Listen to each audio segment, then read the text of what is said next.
Voulez-vous savoir pourquoi ça va si mal dans notre monde? C'est ce que nous verrons aujourd'hui à l'émission La Parole vivante.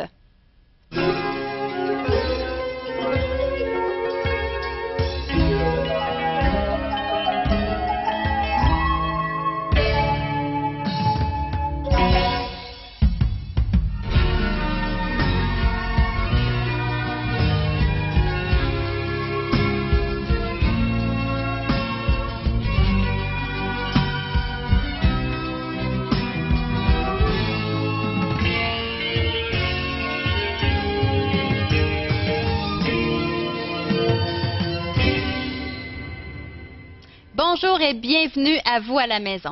Nous sommes vraiment contents que vous soyez avec nous aujourd'hui. Nous avons encore une fois une belle émission avec Pasteur Régent Joly. Bonjour Marianne. Bonjour Régent. Et bonjour à vous tous, chers téléspectateurs.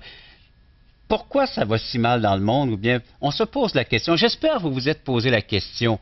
Parce que moi, je me la suis posée tout jeune. J'avais à peine 10-12 ans, puis je me demandais pourquoi ça va si mal dans ce monde. Et là, on recule dans le temps, là. Oui, et ça s'aggrave avec les années. Hein? Je crois que oui, hein? Les générations peuvent en parler. Tu peux en parler, toi, dans ta génération, tu vois, tu peux constater ce qui se passe dans ton entourage, tout comme moi, dans les ceux de 50 ans et plus, tout comme toi, les 30 ans. Oui. Et d'autres également, les ados.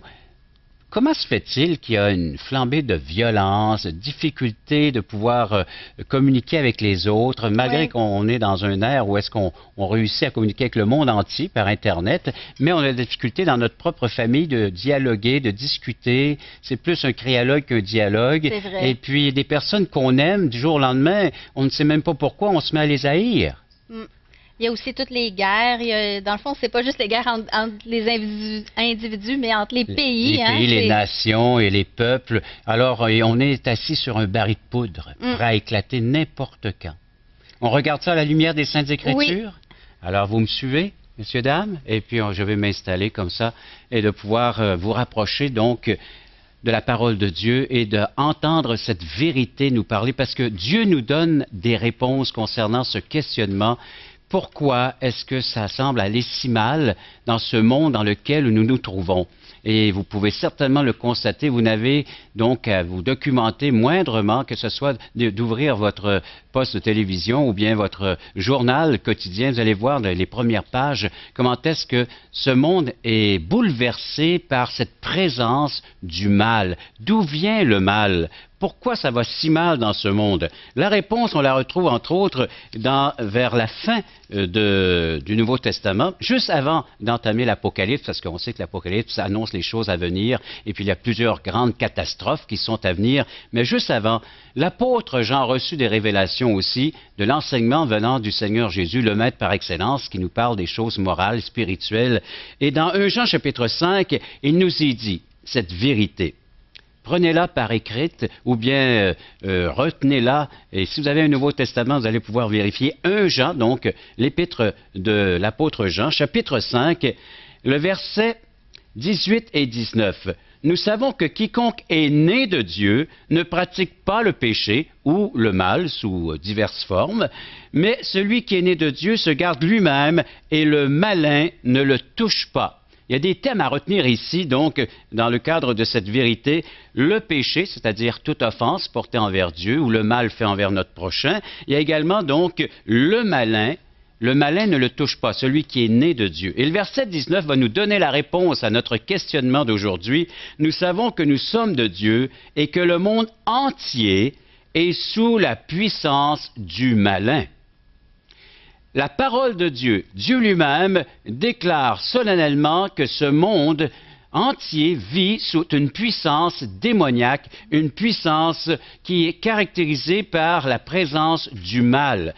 Et vous savez tous, vous connaissez certainement, du moins ma génération, le Notre Père, cette prière auquel le Seigneur s'est référé afin de pouvoir montrer à ses apôtres comment prier. Et il y a ce texte que nous retrouvons, « Délivre-nous du mal ». Le Seigneur veut que nous puissions être délivrés de ce mal. Ce mal, il est décrit dans 2 Timothée, chapitre 3, et il nous parle d'un comportement humain.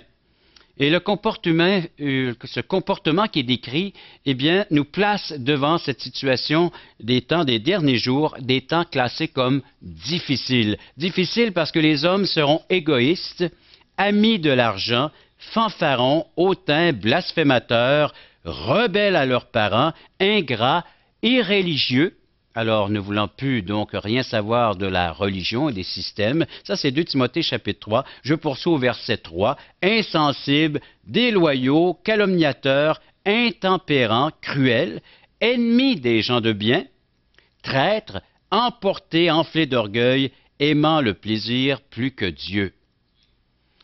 Et je termine en vous parlant du verset 4.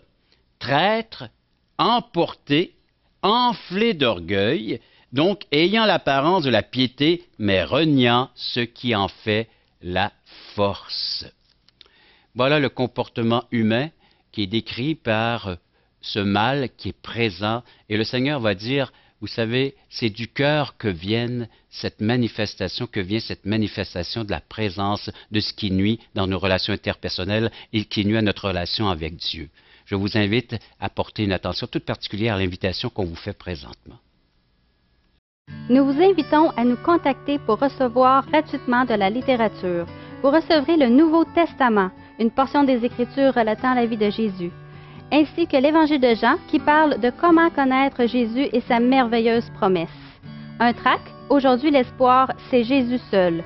Et finalement, un livre de relations d'aide sur la Bible de June Hunt qui nous parle que la Bible est la source suprême de la révélation du sens de la vie. Alors n'hésitez pas à appeler, c'est gratuit. Donc, il y a une puissance démoniaque qui se déferle sur les nations, sur tous les habitants de la terre, les puissances du malin, l'emprise du malin. Le Seigneur Jésus va dire que il est le prince de ce monde. Et le Seigneur a dû le confronter, celui qui est l'auteur même du mal. On y reviendra là-dessus. Mais pour l'instant, Matthieu chapitre 4. Prenez-la comme référence, prenez-la en note. Matthieu chapitre 4, c'est le ministère de Jésus qui va commencer, son ministère public. Il va annoncer et proclamer la bonne nouvelle qu'il est venu pour sauver cette humanité. Elle avait grandement besoin d'une intervention divine et c'est sa présence qui va faire qu'il va repousser ces ténèbres, ces puissances, ce royaume donc du prince de ce monde afin d'établir le sien. Il va vouloir l'établir premièrement dans les cœurs de ceux qui le recevront, qui l'accueilleront comme sauveur personnel, et ensuite viendra établir son royaume sur terre d'une façon très visible, nous disent les Saintes Écritures. Il y a un combat, il y a une guerre spirituelle entre justement le Seigneur Jésus-Christ et le prince de ce monde. Et nous allons voir ce combat réel, donc dans Matthieu chapitre 4, au tout début, où est-ce que le Seigneur donc accepte d'accomplir la mission que le Père céleste lui a confiée. Il nous est dit qu'il fut emmené dans le désert, verset 1 de Matthieu chapitre 4, pour être tenté par le diable. Donc, le fait de se rendre dans ce lieu bien précis, le désert, alors donc où est-ce qu'il va sans dire il y aura des besoins à combler, il se place dans cette situation, il va avoir faim, il va avoir soif, il va avoir besoin d'aide, de secours, et c'est le diable qui vient le tenter, tout comme dans le jardin d'Éden, dans un autre endroit, l'oasis, où est-ce qu'il faisait bon vivre, il a été sur les lieux, Satan s'est présenté là pour tenter Adam et Ève, et cette fois c'est le Seigneur qui se présente à lui afin qu'il puisse être tenté à son tour. Mais Adam et Ève ont chuté. Ils ont tombé, tandis que le Seigneur Jésus-Christ va résister à la tentation du diable. C'est la nouvelle création, c'est ce nouveau monde. Tous ceux et celles qui placent leur foi en Jésus-Christ ont vaincu ce malin. Il nous est dit que le tentateur s'étant approché, alors il a voulu naturellement tout d'abord lui offrir à manger en lui disant « change ces pierres en pain ».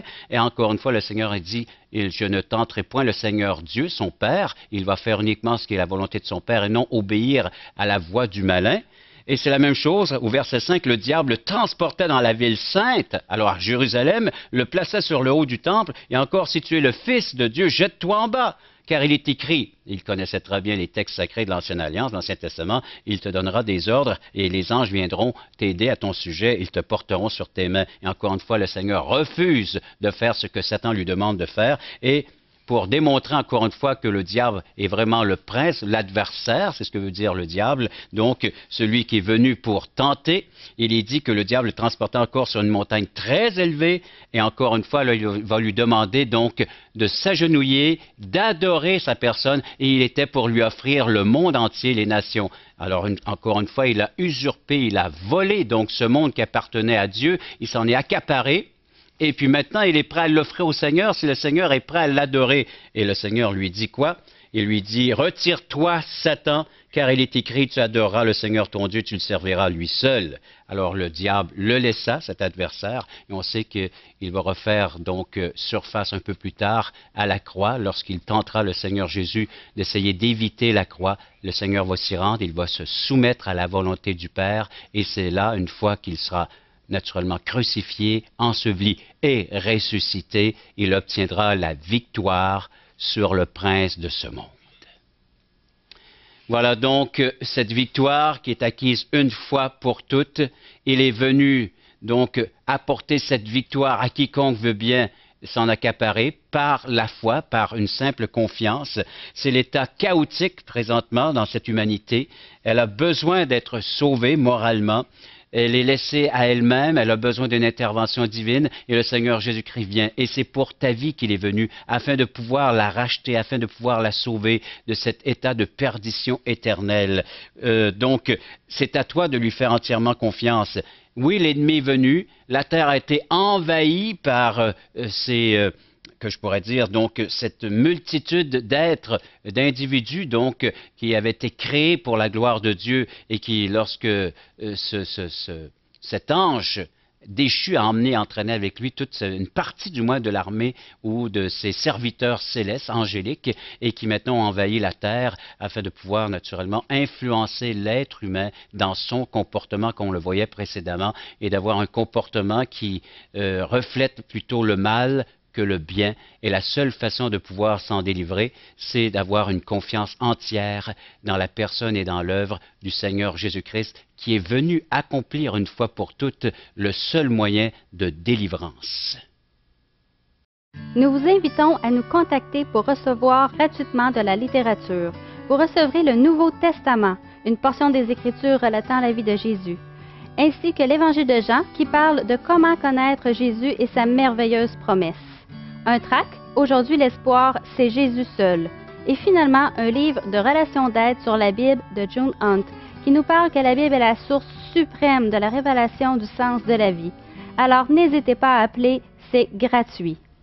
Alors si nous résumons un peu l'enseignement d'aujourd'hui, pourquoi cela va-t-il si mal dans notre monde, dans notre société ou même dans notre foyer, dans notre milieu, dans notre quartier, dans notre endroit où est-ce que nous nous trouvons? C'est à cause de cette présence du mal. D'où vient le mal? Eh bien, la parole de Dieu nous dit que c'est une personne, un ange qui s'est rébellé, révolté contre son Créateur, Dieu, et qui a entraîné par le fait même toute l'humanité en la séduisant.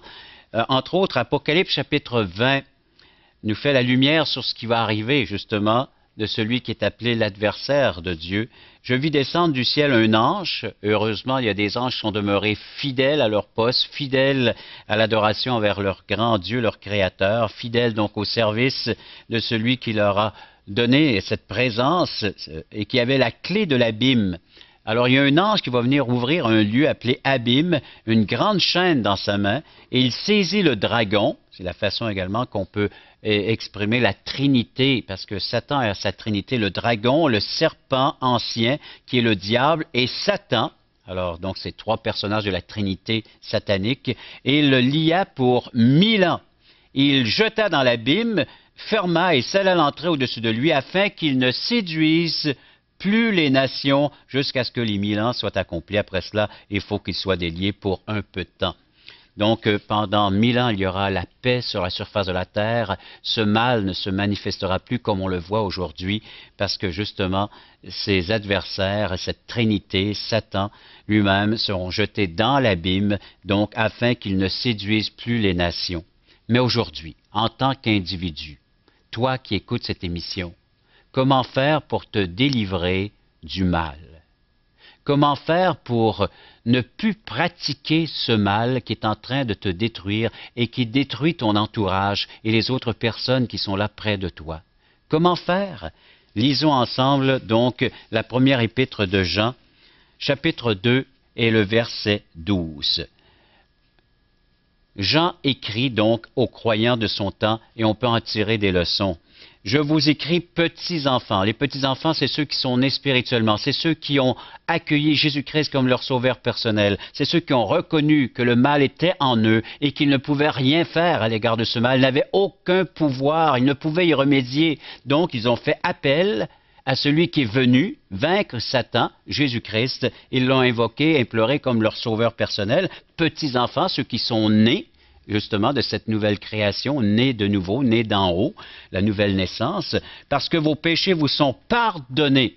Alors, premièrement, c'est le pardon qu'il faut obtenir de la part de Dieu qui est offert uniquement à la personne de Jésus. Et vous pouvez lui demander, Seigneur, j'ai le péché en moi, je te demande de venir le pardonner. Je te le confesse que le mal est en moi et je le vois se manifester sous diverses formes dans ma vie. Donc, pardonne-moi ces péchés. Tu es venu pour cela. Je vous écris Père, ça c'est ceux qui ont grandi dans la foi, dans cette intimité avec Jésus-Christ en tant que leur sauveur et Seigneur de leur existence et de leur éternité. Donc, il leur dit, Père, je vous écris parce que vous avez connu celui qui est dès le commencement, je vous écris jeunes gens. Alors là, il revient à cette adolescence. Vous voyez, petits-enfants, adolescents, les jeunes gens et les pères, donc d'une maturité spirituelle, je vous écris parce que vous avez vaincu le malin.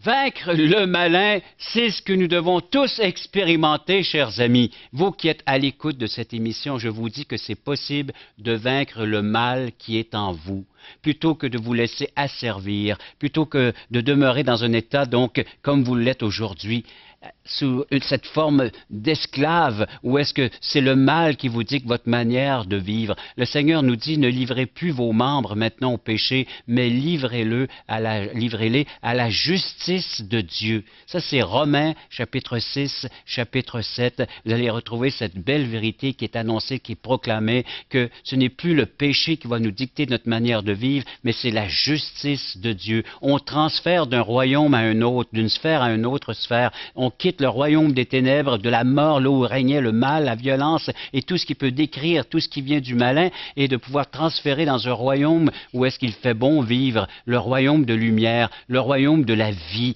Et le transfert peut se faire à l'instant même si vous le lui demandez. Et ça, c'est tout à fait gratuit.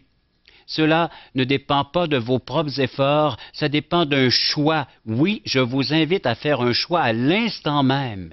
Vous pouvez être transféré, c'est le Seigneur qui vous prend par la main et qui vous transfère donc d'un état, il va s'en dire moral déchu, dans un état de mort, d'être séparé d'avec Dieu afin de pouvoir retrouver une communion, une intimité avec lui. Prenez-lui la main, dites-lui, oui Seigneur, je veux vivre ce transfert à l'instant même. Toi qui es là, viens à la croix, Jésus t'appelle. Je vous invite à venir à un de nos merveilleux déjeuners de l'espoir. Vous pourrez manger un bon repas et entendre le témoignage de personnes dont la vie fut vraiment transformée par l'amour de Jésus. C'est tout simplement gratuit. Donc, écoutez ce qui suit pour connaître les dates et les endroits. Nous vous invitons, nous vous attendons. Regardez ce qui se passe dans cette salle. Il nous manque de la place. Voulez-vous m'aider à tasser le mur, s'il vous plaît? Hein? Jésus est vivant, il vit pour toi, il vit pour moi. Jésus est ici, il vient pour toi, il vient pour moi. Il est venu pour tous nous pardonner. C'est une nouvelle naissance. C'est comme une chenille qui est transformée en papillon. Mais il faut lui demander. Dieu vous offre la vie éternelle, mais il faut que vous la receviez. Parole vivante vous invite à participer à l'un des nombreux merveilleux déjeuners de l'espoir. Ces déjeuners ont lieu dans plusieurs restaurants réputés de la région et vous sont offerts gratuitement. Venez entendre le témoignage d'une vie transformée par la puissance de Dieu. Pour connaître les détails concernant l'endroit, la date et l'heure pour votre région, composez le 1-877-537-7647 ou notre site web www.espoir.ca. Nous accueillons M. Yvon Grimard. M. Grimard, bienvenue à l'émission Parole vivante. Bonjour, Jean. Racontez-nous cette belle histoire, la relation que tu as établie, ou plutôt que le Seigneur a établie avec toi. Comment cela s'est passé, s'est déroulé? Bien, juste pour se situer un peu par rapport à qui je suis, moi je suis été élevé dans une famille nombreuse, 11 enfants. Oui. Des pères mon père était et ma mère étaient dévoués. Et ils nous ont... moi, j'ai passé une enfance heureuse. Okay. Et jusqu'à l'âge de 19 ans, je dirais que il y avait... je croyais que Dieu existait, parce que mes parents m'avaient dit que Dieu existait. Et puis, on t'avait inculqué, on m'avait inculqué ça. Et puis, tout autour de moi, mais c'était la même chose que les gens croyaient. Alors, je ne m'interrogeais pas beaucoup là-dessus. Mais à l'âge de 19 ans, je suis allé étudier au cégep de Sherbrooke. Et là, j'ai dû m'éloigner de la maison familiale. Et quand je suis arrivé là, j'habitais dans un sous-sol. Il y avait eu, avec d'autres étudiants qui venaient étudier la même chose, mais il y en avait un qui était spécial un peu, qui était différent des autres. Et puis, alors lui, j'ai commencé à jaser avec lui, et pour m'apercevoir que finalement, c'était une personne qui avait une autre foi que la mienne. Alors, là, je m'étais dit à ce moment-là, bien, il y a une brebis perdue ici. Alors, j'ai voulu commencer à jaser avec lui pour le ramener dans la mère l'église à ce moment-là. Mais, en discutant avec lui, finalement, c'est moi qui ai perdu la foi. Et je me suis senti, quand j'étais m'interroger les autorités ecclésiastiques à ce moment-là, sur les questions que lui me posait, eh bien, j'ai pas eu les réponses que je m'attendais d'avoir. Et même, j'ai eu certains qui ont dit, qui ont confirmé que finalement, il y avait peut-être raison. Ça l'a fait comme ma foi et mes systèmes de valeurs étaient comme un château de cartes à ce moment-là. Ça s'est complètement dévoli. Et je suis devenu un homme sans Dieu, sans la foi. Et au cégep, bien, qu'est-ce qui est intéressant au cégep, c'est que tu as plein d'idées qui peuvent rentrer. Oui, les philosophies ne manquent pas. Ne manquent pas. Alors, j'ai petit à petit, cette période-là dure à peu près 4 ans, j'ai recherché au niveau des extraterrestres qui nous auraient amenés sur la Terre pour qu'on la cultive, et puis essayer différentes doctrines orientales. Et puis j'ai recherché ça pendant activement. Et mais à un moment donné, après 3-4 ans, il y a un événement qui est arrivé. Mais un peu, je devrais dire, à ce moment-là, c'est que ma vie avait un tout autre sens à ce moment-là. Quand j'ai vu qu'il n'y avait pas nécessairement de vie après, je me suis donné à fond, à 100 000 à l'heure, dire on va profiter de la vie d'aujourd'hui. Alors, je faisais tout pour vivre intensément. Et la chose que je voulais faire, c'est d'avoir de l'argent et avec le moins de troubles possible. Alors, c'était vraiment un but simple, mais qui me guidait, et j'ai vécu vraiment intensément dans ce sens-là. Mais au point de vue moral, j'étais pas tellement fier d'où est-ce que ça me conduisait. Puis un jour, à un moment donné, j'ai vu un article qui disait que un des personnes que j'avais lu beaucoup était amené aux États-Unis, devant la cour des États-Unis, et il avait avoué, finalement, que ce qu'il avait écrit, il n'avait jamais été sur les mondes tibétains, il n'avait jamais fait de voyage astral, et toute cette croyance-là, finalement, était un roman qu'il avait écrit. Un imposteur. Oui, dans lequel moi j'avais cru, et j'avais réorienté ma vie.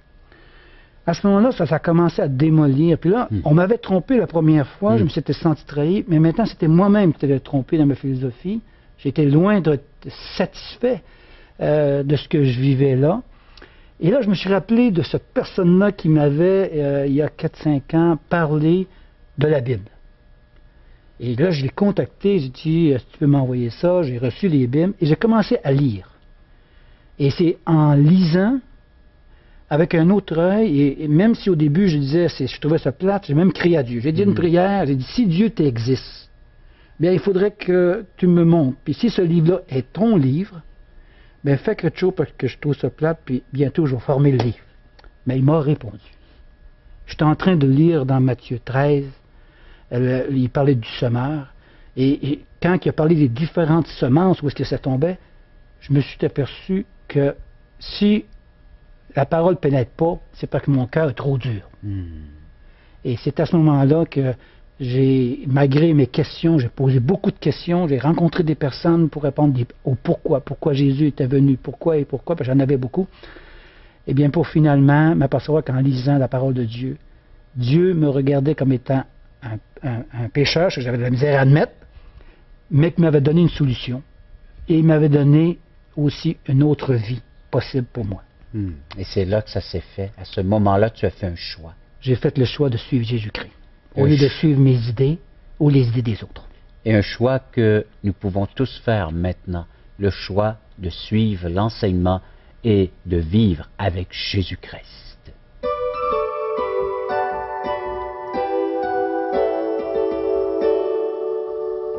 En effet, ça va pas très bien dans notre monde. On entend beaucoup plus parler de mauvaises nouvelles dans les médias que de bonnes nouvelles. Et les gens recherchent vraiment la paix. Mais à vrai dire, la seule paix qu'on peut vraiment avoir, c'est de se confier en Jésus, de mettre notre foi en lui. C'est seulement lui qui peut nous délivrer du malin. Donc, faut arrêter. Et cette victoire a été faite une fois pour toutes. Il n'y a pas de rappel. On n'a pas demandé de rappel au Seigneur Jésus-Christ, parce que lorsqu'il l'a fait pour cette unique fois à la croix, il a vaincu entièrement les puissances des ténèbres, les puissances du malin. Donc, vous pouvez aujourd'hui bénéficier de son œuvre de délivrance, de victoire, et tout simplement par un acte de foi, de confiance. C'est comme si on vous disait aujourd'hui, vous pouvez donc changer peut-être votre système immunitaire et puis le renforcer en prenant tel et tel produit. Hein? Tu connais ça, toi, en tant que nutritionniste. Donc, et c'est la même chose spirituellement. Spirituellement, j'ai besoin, alors donc, d'un booster, j'ai besoin d'être... mon système immunitaire spirituel, il est atteint et affaibli par la présence du malin. Et le seul médicament ou remède, ou ce qui peut me redonner donc la vigueur que j'ai besoin afin de pouvoir donc vivre et puis d'expérimenter une nouvelle relation avec Dieu, c'est la personne de Jésus-Christ, le Fils unique de Dieu. Il est la solution. Il nous apporte la paix, la joie, la maîtrise de soi, le bonheur, ce dont nous devrions vivre et expérimenter à tous les jours. Oui. À portée de la main. Et en effet, et justement, nous vous offrons le Nouveau Testament et d'autres littératures tout à fait gratuits. Donc, appelez-nous au 1-877-l'Espoir, 1-877-537-7647 ou venez sur le site espoir.ca. Merci beaucoup à vous à la maison d'avoir été des nôtres. Merci à toi, Régent. Bienvenue, Marianne. Et nous, on se dit à une prochaine émission de La Parole vivante.